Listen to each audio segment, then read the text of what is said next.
Welcome to Entrepreneurial Reality with Bash. Every week we'll be speaking to startup and scale-up founders to learn about them, their ambitions for the business, goals and objectives. Every conversation is a moment in time, documenting entrepreneurs' current situation with a view to coming back next year to see how they are getting on. Each journey will be different. Each innovation could be game-changing. I hope you enjoy.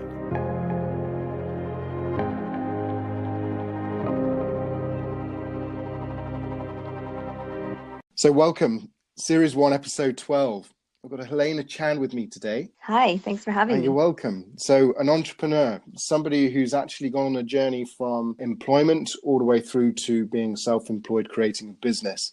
It would be fantastic to hear your story, Helena, from when you started employment all the way through to where you are today. Sounds great. I think I've always followed the philosophy of do what you love, follow your passion.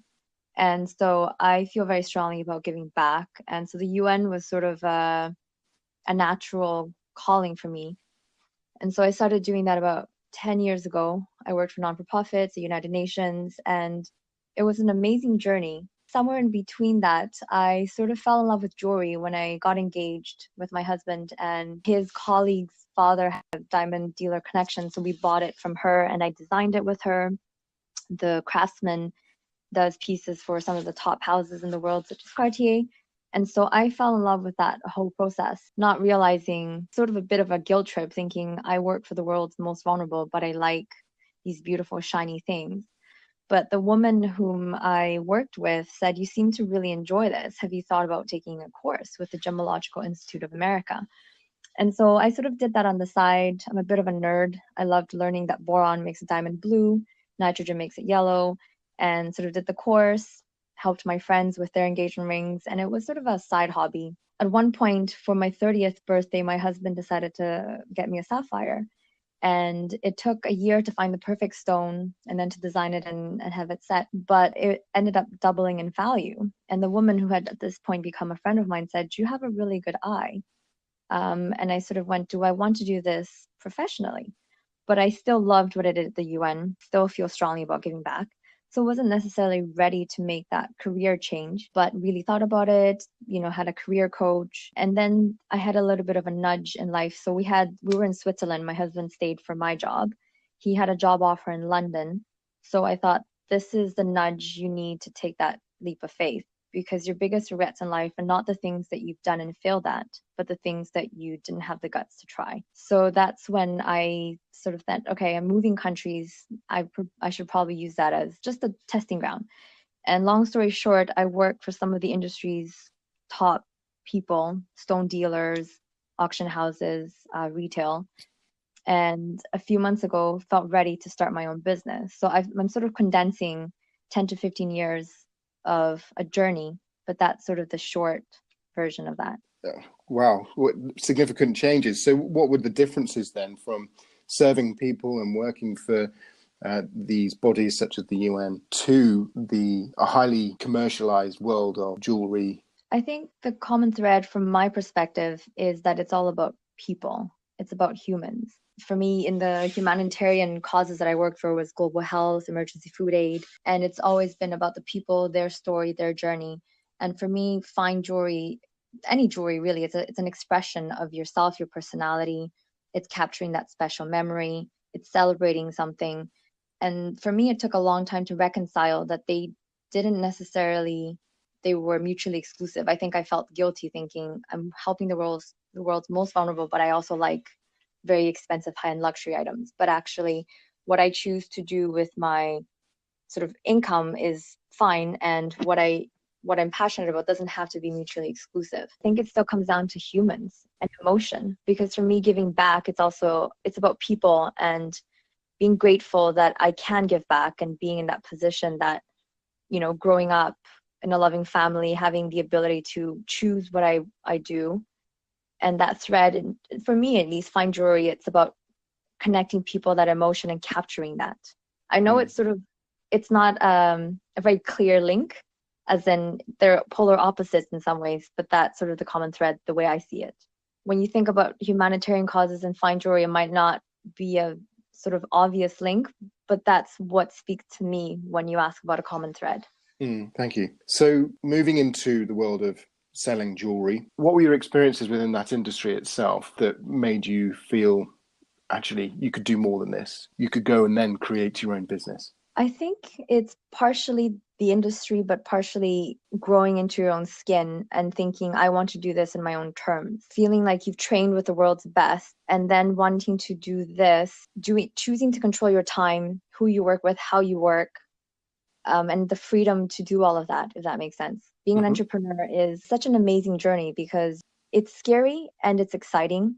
You're challenged, you're growing every day. You're also responsible for your own fate. There's no safety net in some ways. It's the ultimate freedom if you are ready to handle that responsibility, I suppose. Well said. So moving out of that then, creating your own business, hycjewels.com. Tell me how you came about that name. It's funny because I originally did not want to name it after myself. One of the names that I wanted to do was Bodhi Jewels, and I might be pronouncing this wrong, but Bodhi in Sanskrit means the journey to enlightenment. And for me, that was very much what I felt was my journey, accepting myself in the two sides that I was, which is a humanitarian and non-for-profit causes, and then I love luxury and in some ways the materialistic side of that. You know, it's almost like the opposite journey. Most people will go from corporate wanting profit to wanting to give non-for-profit. And so for me to go the opposite, I wondered if there was something wrong, but actually accepting that both sides can exist at the same time. They're both absolutely who I am. So I wanted to name it Bodhi Jewels, but long story short, and there's an American woman who makes handmade silver jewelry who had registered the domain name. So I emailed her saying, would you be willing to sell it to me? And I explained my journey going from the UN to accepting my passion for the love of fine jewelry and wanting to start a business.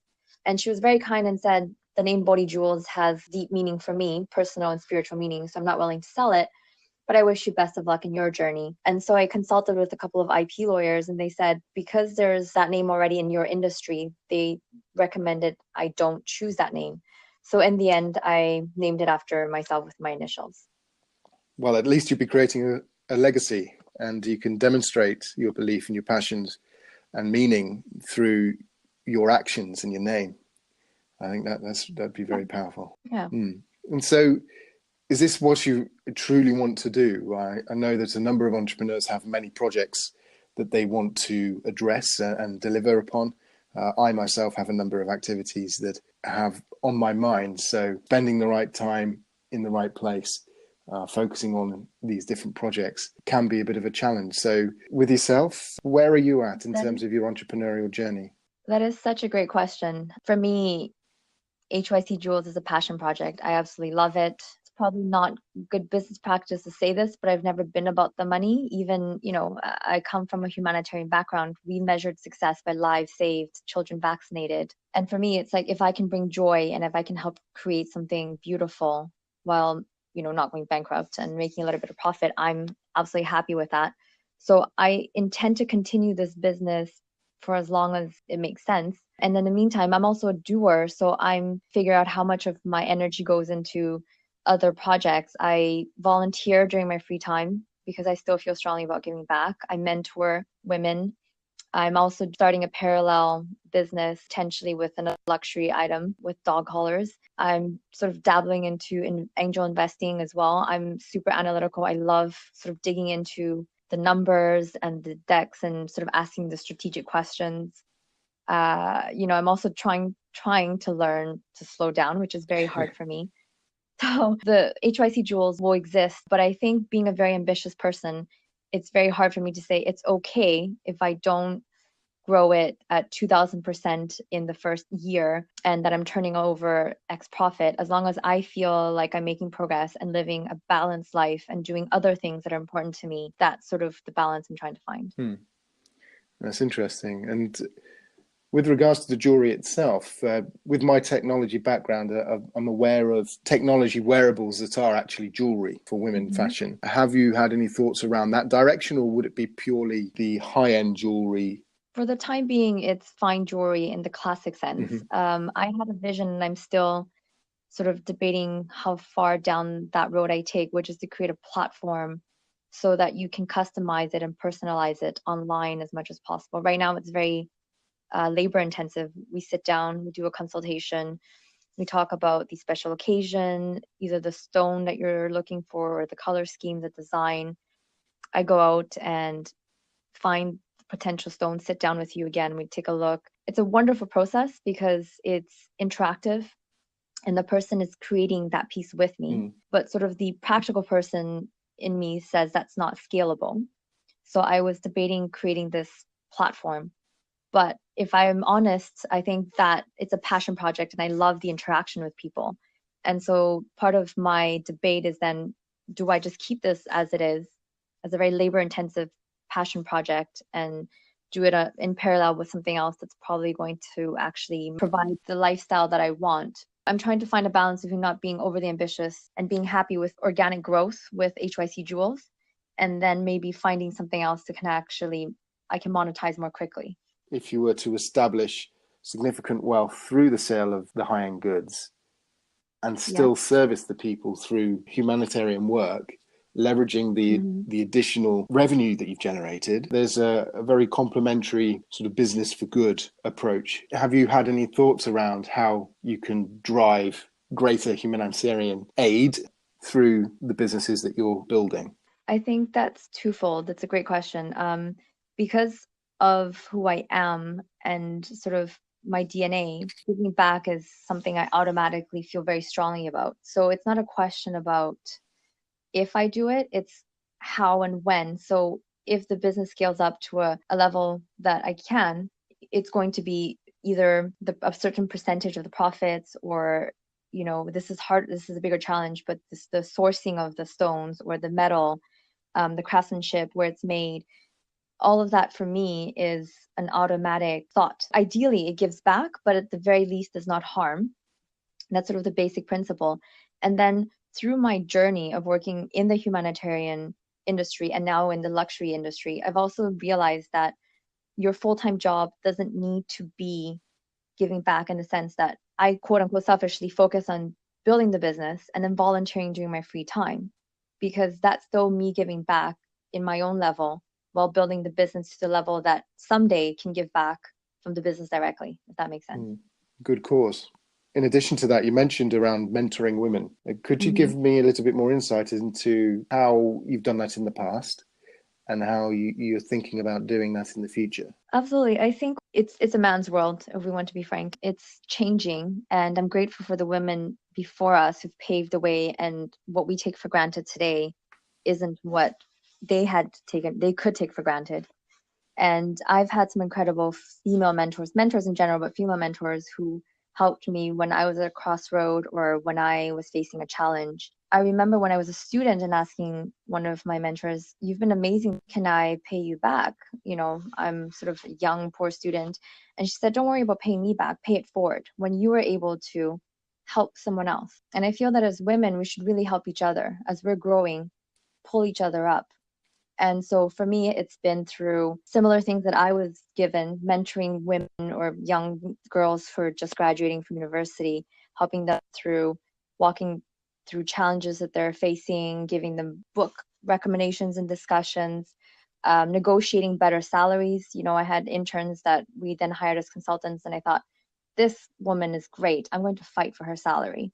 I'm going to make sure that she gets paid what I think is fair. And it's sort of just having those conversations, connecting. If you see two women who could really get on, or they could really help each other, making those connections, little things like that. Wow. And how did you come across your mentors in the first place? Did you go and seek them out? I would have to say you have to be proactive, and then it comes down to chemistry. For every, let's say, 10 that I reached out to, maybe one you would end up having a long-lasting sort of relationship and conversation. And it comes down to time. Some, successful people in general have limited time. It comes down to chemistry. It comes down to outlook in life. But it's being proactive and saying, and it doesn't necessarily have to be spelt out like I'm looking for a mentor. It could be, I need advice on X, and you happen to have gone down this path. Could you advise me on that? Or a lot of it happens organically if you're just proactive and open to speaking to people. Great. And so would this be a service that you would charge as a mentor moving Absolutely forwards? not. No, I've met incredible, generous people, and I would like to give that without, no, not at all. I don't think I'd monetize on this. Well, so any ladies listening, you know who to call. Have a conversation with Helena and see whether you have the chemistry to move forwards and work together, and then eventually you, the listener, pay forward. Highly commendable, Helena. Thank you. Can I just go back and talk about the jewelry company again? The sourcing of materials. You've had some experience of that in the past. How do you go about sourcing the jewelry in the first place? Is there a particular marketplace that you can acquire unpolished stones? It's a whole industry. I mean, it's fascinating, from the mining to the cutting to everything. There's an expert. So it's hard to answer that question in terms of I go to X to source stones. It depends on the stone. It depends on the price range. It depends on so many different things. So it's a little bit hard for me to answer that question.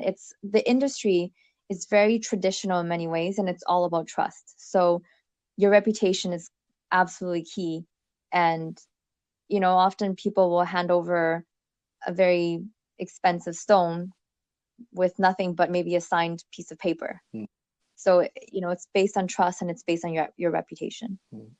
So the whole point of our conversations is to capture a moment in time, Helena, today, where you've come from, where you are today, and where you plan to be in the next 12 months. So could you give me an idea, and the listeners, of course, to where you expect to see yourself this time next year? I think it's really exciting because I feel like I'm at the beginning of a journey in terms of being an entrepreneur, investing, growing in a whole new area that I haven't done before. And I started this journey earlier this year. So next year, this time, hopefully I'm a little bit more sure-footed in some ways in terms of how I divide my energy. I hope that I'm living a very balanced life, and that means curbing my ambition on, let's say, the career side, and making sure I am doing many different things that bring me joy, that bring other people joy, and that give back. And that perhaps 1 year from now, I can give someone where I am now advice on how to decide where to use your energy, what to do, where to go, or who to go to, what books to read, I don't know, what meditation tools to use. Hopefully I can then give sage advice to people that are a couple of steps behind me. You mentioned books. So are there any particular books that you're reading at the moment that you could share with the listeners that would be very helpful in helping their continual learning? I'm a bit of a nerd, so I love reading when I can. One of my favorite books, and I read this quite a few years ago, and I go back to it. And it's funny, I was part of the NatWest Accelerator program, and they touch upon that as well a lot. It's called Mindset by Carol Dweck. And it's about how you think in terms of the world, learning, failing, because no one's born perfect. No, some people might be born with higher IQs, but that doesn't necessarily guarantee success. And mindset is looking at how you position your views and how that can help you succeed. And for parents, new parents, future parents, it's also a great book because it teaches you how to be a better parent. And it's not about saying to your child, oh, you're very smart, but it's about the attitude that they take towards tackling and solving problems rather than giving praise on a skill that you think they were born with, if that makes sense. It does. And it's very important to underline that mindset. It's amazing how you can see the world differently if you just flip the way you view things, the way you view yourself as well. And if you can be self-critical in a positive way, absolutely, you can then continually drive yourself to improve without harming anybody else, without putting other people down. Yeah, so that's a book that I highly recommend. Another one that I love is The Power of Habit by Charles Duhigg. And it talks, I think on average, it takes about 2 weeks for you to really cement habits. And it's fascinating. They talk about how toothpaste, we have this minty taste that's actually to get us into the habit of brushing our teeth every day. It's actually not needed in terms of the taste of the bubbles or the shampoo. But that book is really interesting because if you can think about that and plan how you can incorporate certain habits over the long run, your life will change. It doesn't have to be a drastic thing, but it's understanding how psychologically we build habits, good or bad, and how you can break those and reset them. Interesting. I did not think about the minty freshness being that of encouraging you to come back and brushing your teeth again. So that's very interesting. Or the bubbles in your shampoo, that's also not needed. It's for the psychology to get you to think, oh, my hair is actually clean. And so that's coming down to habit rather than practical use. Excellent. So Mindset and Power of Habit. You've got two great books. Thank you. Great recommendations. And I'm trying to remember my favorite quote. So Aristotle's quote is, "We are what we repeatedly do. Excellence then is not an act, but a habit." And so reading that book, it's, when people strive for excellence, it's not something you do for a short period of time. It's something you do every day that you build. And over time, it becomes something big. And that's actually the same thing for businesses. It doesn't happen a year, sometimes 10. But if you just keep going one foot in front of the other, that's how you're going to reach excellence. Yes, and then when you take a look back to see where you've gone, or where you've come from, it's amazing how far you have, and then you continue striding on forward. It's a great quote. And that's why I'm very excited about your project, because you will basically capture that journey as we put one foot in front of the other. We will stumble, we will get up, and it's not something that happens overnight. It's about endurance, perseverance, and making it a habit. Exactly, and every person has their own story, and life can get in the way sometimes of your ambitions and just circumstances. And if you can capture those and see how these individuals pivot, how they adjust and overcome those sorts of challenges as well, in addition to the business or commercial life as an entrepreneur, it proves a great learnings for other people. And yes, there are many podcasts out there that talk about what has been done before, and there's a lot of business celebrities that have made extreme amounts of wealth that look back on their life. How much of that do they remember? Truly, the hardship, the hurt, the time. Yes, they can cover it off in a sentence, but with this project, this podcast, the idea is to get a bit more insight into the individuals as you grow and as you scale your personal journey and also your entrepreneurial life. And I think it's a little bit more real in the sense that when you are at the top of the mountain, like you said, it's hard to remember the hard moments and you sort of gloss over that. But if you record it as people are going through that journey, they remember, they can describe what's happening in that moment. And so when you look back, it's a lot more detailed and rich in information. Hopefully that's coming across to the listeners. But thank you for that observation. Yes, that's exactly what I'm looking to do. So which people have influenced you the most when looking at your entrepreneurial life? Who inspires you the most at this point in time? Ooh, that's a good question. I don't have an entrepreneur that I look at and I say, awesome. I think there's loads of them, each one with their own story. And the common thread for me is that they're perseverant. They get up every time they fail. And on the personal side, it's your family, your loved ones, because they are there to pick you up when you fall down.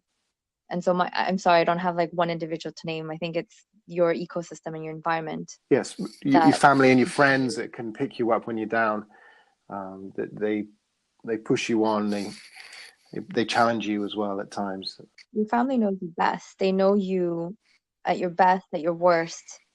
They pick you up when you don't have enough confidence in yourself, and they challenge you when your head is getting too big or you're going down the wrong direction.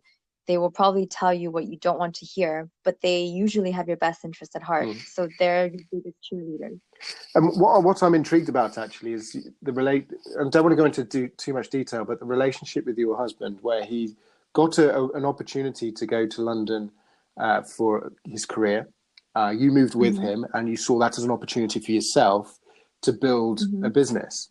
So to me, that means that you're working in partnership, and that's very important to any woman in technology, in business, in life that's looking to develop and create something themselves, and whether that be a career as an employee or whether that be a business owner and entrepreneur. Yeah, my mom said to me that your two biggest decisions in life are going to be your career choice and your partner life. And I could not have asked for better partner life. My husband's incredibly supportive. He challenges me. He pushes me. He also believes in me. If you look at most successful people, they had an incredible partner. Whether they're in the public eye or not, they have been quietly supporting them, complimenting them. My husband and I are great compliments to each other. So for me, I'm grateful because that journey, I'm not alone in that. I absolutely have a life partner to go through, the life adventures, the ups and downs, the career, the questions. And that makes it so much more joyful and such a rich life. And that's great advice as well, in terms of picking a life partner. Not many people have a mother like yours that is so worldly wise and able to express that important decision. And Thank you, Mom. so some people go from relationship to relationship that have not been positive in their lives, and it can be a shame. But if they take ownership, take control, take a view of what they need, what they want, and who would be important to them, who's complementary without overpowering them, I think being an equal is important. I think obviously people want different dynamics in relationships, but for me, I found someone that is an equal or a partner. And so together we're actually better, if that makes sense. He makes me a better person, and I think I make him a better person. Amazing. And moving on to time and availability of time as an entrepreneur, if you've got one major project you're working on and you have a number of other ideas and you're filling your time and your mind space up with those ideas and certain actions that are lining up on your to-do list, how do you go about spending your time? Do you exercise, for instance? I believe in mind, body, and spirit, and an element of spirit is driven from both the working life, but also the physical exercise. 2 thoughts on that. One is a practical one. Another book recommendation, The 7 Habits of Highly Effective People. That helps you prioritize the urgent, non-urgent, all of that. So I sort of, there's a 4-quadrant thing that you can write down, and I haven't perfected it by any means. I walk my dog every morning for an hour, and it's, gentle exercise in the body, but it's amazing for the soul. You take in the fresh air, whether it's rain or shine, cold or warm. You interact with other dog walkers.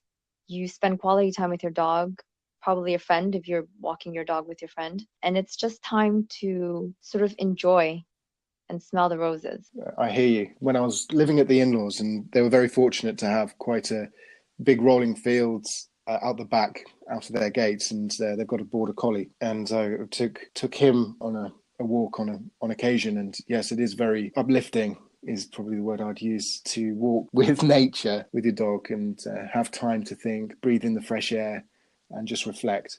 Yeah, and one of the things that I'm really grateful for as an entrepreneur is you have more control over your time, because we all know that you end up actually working longer hours. But for example, a friend of mine is also an entrepreneur, and if we both happen to have the time off together, we'll go on Monday from, let's say, 7, and we'll walk our dogs until 10 or 11. And we'll drive out there and have a long walk with them and enjoy that scenery, come back. And you start your day at 11, you work through until the evening, but you have control over that, and you get to enjoy the quote unquote little things in life, such as a nice walk with a friend in Mother Nature. There is a question that I normally ask every entrepreneur, and hopefully the answer is different every year. It's, what would you do differently, knowing what you know now? I don't think I would. It's not that I've done everything perfectly. It's not that I haven't made mistakes, but mistakes help you grow. And without making them, you wouldn't necessarily have learned a valuable lesson. And I often feel that our biggest quote unquote failures are our biggest moments for growth. I don't think I would do anything differently. I live by the philosophy of live life without regrets. And that doesn't mean don't try things. It means just try. And even if you make a mistake, you've done it. Talking about that, the trying things, doing things. So many people get halted by the fear of what might happen. What would happen if it went wrong? Perfection is the enemy of progress. And there was an interesting article in the New York Times a few years ago when they interviewed people sort of in their 70s, 80s plus, sort of asking, what were your biggest regrets? And the author said that the most common thread was things that they didn't try, not things that they tried and failed at. And so that I go back to that philosophy of live life without regrets. Just do it. The worst thing that can happen is it doesn't quite work out. You would have learned from that. And then on that note, I think it's a great time to wrap up our conversation and just go and do it. Yes. Whatever the idea, whatever the thought you have, obviously plan, document, and then just go do. Helena, thank you so much for your time and the insights of your journey to date. really do look forward to speaking again this time next year to see how you're progressing. Thank you for having me and for doing this. I'm really excited to watch how all the different people you interview grow and to watch your journey as well as you grow with us. Really appreciate it. Thank you, Helena. Thank you. So what do you think? We'll have another interesting story to dive into next week. Looking forward to it already. Some questions to you in the meantime. What is your story? What is your reality right now? And what are you working towards? Let me know. So you can connect with me on Twitter. Just type in Bash in the search and you'll find me. So Bash, B-A-S-H. Easy. On Instagram, it's Bash Reality. So that's Bash_reality. And on LinkedIn, Benjamin Ashmore. Make sure you subscribe, and until next week, cheers.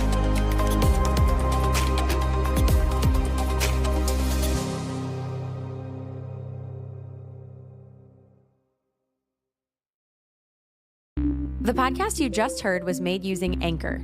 Ever thought about making your own podcast? Anchor makes it really easy for anyone to get started. It's a one-stop shop for recording, hosting, and distributing podcasts. Best of all, it's 100% free.